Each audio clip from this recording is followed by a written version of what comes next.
John Rentoul's here with us, political commentator from The Independent. Let me play you this, John, if I may. This is National Crime Agency boss Rob Jones. Here's what he's got to say about the migrants.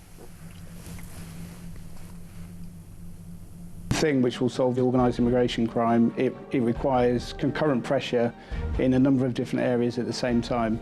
It's not as simple as just identifying a warehouse where drugs are being stored, linking somebody to that and arresting them.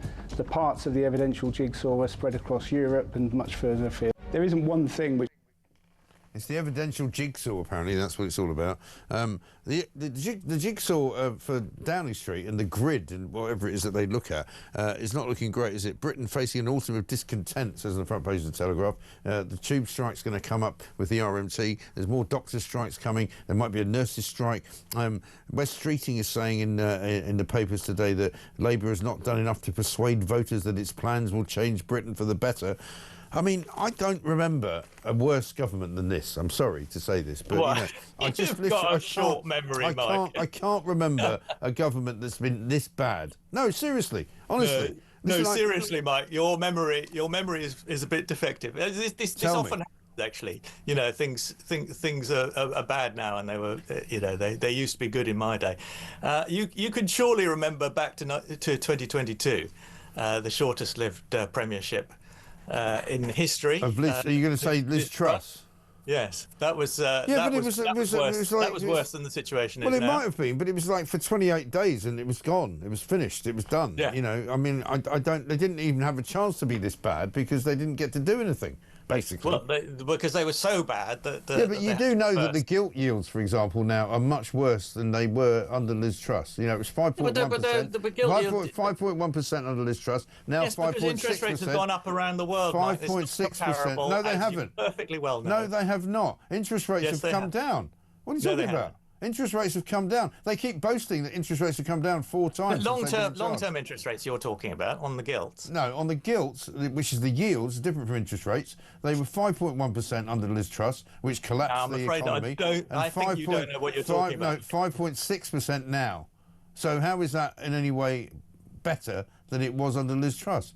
We are now because under Liz Truss it was a temporary spike. It was an emergency response to a crisis, which she engineered and had to U-turn out of. The fact that long-term interest rates have gone up since then is a gradual.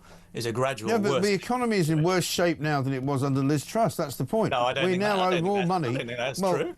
We now our borrowing is bigger now than it's ever been for 27 years. Well, borrowing always goes up. Yes. What do you mean it always goes up? Well, it always goes up. What? So if we go back through history, the last time the government actually repaid any debt, I think, was Gordon Brown in the year 2000. Yeah, he also sold off all the gold when it was a low price, which wasn't very smart either. That is just a ridiculous and illiterate attack. Well, that's what he did. The government to get out of the gold speculation business. No, but Gordon Brown sold all of our gold off when it was at a low price, which meant that we ended up actually losing an awful lot of money. In retrospect, that doesn't look great, but you cannot be in favour of the government being in the commodity speculation business. No, what I'm saying is that Gordon Brown made a massive mistake by doing that, and he was supposed to be the Iron Chancellor. But it was perfectly reasonable. Well, you've just admitted that it was a bad idea. No, I said obviously it was in retrospect. Yeah. It didn't work out well because the gold didn't work out well. went up. So in retrospect, it didn't work out well. It's not the same as saying it was a bad idea. Is that what you're telling me? It was not a bad idea. No, it was a perfectly sensible idea. Yeah. Right. Okay, but it turned out to be a bad idea later. Well, this sometimes happens in life, Mike. It does. Like me getting you on to actually assume that you're going to talk any sense at all. But anyway, listen, we've got to go because I'm being told by my producer we're out of time. It's great to see you. John, thank you very much indeed. Happy bank holiday weekend.